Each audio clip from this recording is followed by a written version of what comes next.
No, no, no.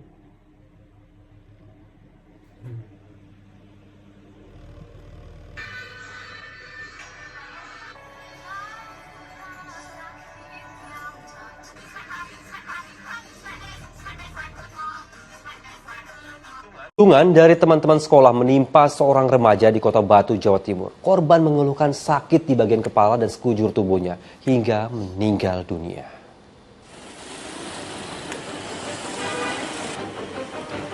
Duka menyelimuti keluarga remaja berusia 14 tahun di Kota Batu, Jawa Timur.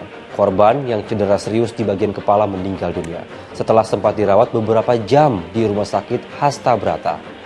Curiga dengan kematian yang tidak wajar, ini membuat keluarga korban melaporkan kejadiannya ke kepolisian. Kuat dugaan siswa SMP itu meninggal dunia setelah dirundung dan dianiaya oleh teman sekolahnya.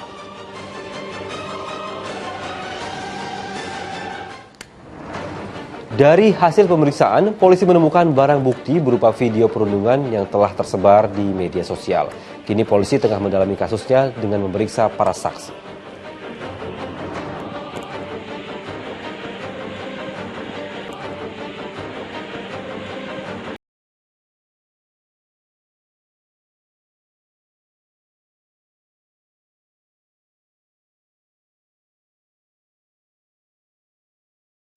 Zaman sekolah itu seru ya, bagi segelintir orang. Ada teman, ada tugas, ada drama, ada sayangnya pula. Kadang juga ada yang namanya kasus perundungan alias bullying. Dan anehnya, kadang orang menganggap bullying itu bagian dari sebuah candaan. Kayak, cuman ngatain doang kok. Dia juga ketawa, berarti nggak bikin dia sakit hati. Ya, apakah kamu yakin akan pernyataan itu? Tentu saja tidak. Coba bayangin, kamu lagi bawa ransel misalnya. Terus ada yang nambahin batu di ransel kamu tiap harinya. Awalnya mungkin kamu masih kuat, tapi lama-lama bisa roboh juga dong.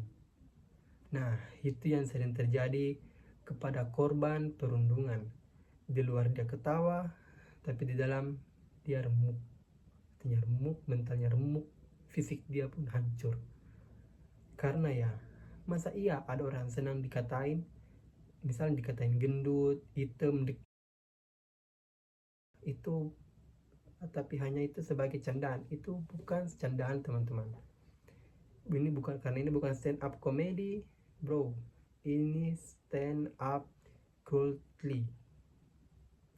Perundungan itu bukan hanya tentang fisik, bukan berarti harus tonjok-tonjokan, bukan berarti harus tonjok-tonjokan dulu, berkelahi dulu baru dibilang bullying. Bukan. Bullying bisa lewat kata-kata, bisa lewat sindiran, bahkan lewat diam.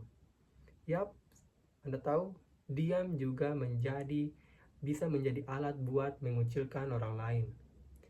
Jadi, buat kamu yang pernah atau sedang mengalami bullying, ini sangat penting. Ini bukan salah kamu. Kamu bukan kurang keren, bukan lemah, dan bahkan kamu pantas diperlakukan baik. Jadi, simpan sendiri. Ceritain ke orang dewasa yang lebih kamu percaya, ke keluarga misalnya, ke saudara, ke orang tua, guru, orang tua, ataupun konselor. Dan buat kamu yang pernah ngebully, mungkin kamu tidak sadar. Mungkin kamu cuman ikut-ikutan misalnya, tapi sekarang udah tahu kan, waktunya untuk berubah. Minta maaf bukan hal yang susah, menurut saya ya. Dan pastikan kamu menjadi bagian dari solusi, bukan masalah. Sekolah seharusnya menjadi tempat belajar, bukan tempat untuk bertahan hidup. Jadi, ayo kita sama-sama membangun lingkungan yang aman, seru buat semuanya. Bercanda boleh, asal jangan sampai nyakitin. Karena keren itu bukan yang paling jago mengejek, tapi yang paling jago dalam hal menghargai. Terima kasih sudah menonton. Ayo menjadi bagian dari perubahan, bukan penyesalan. Sampai ketemu lagi.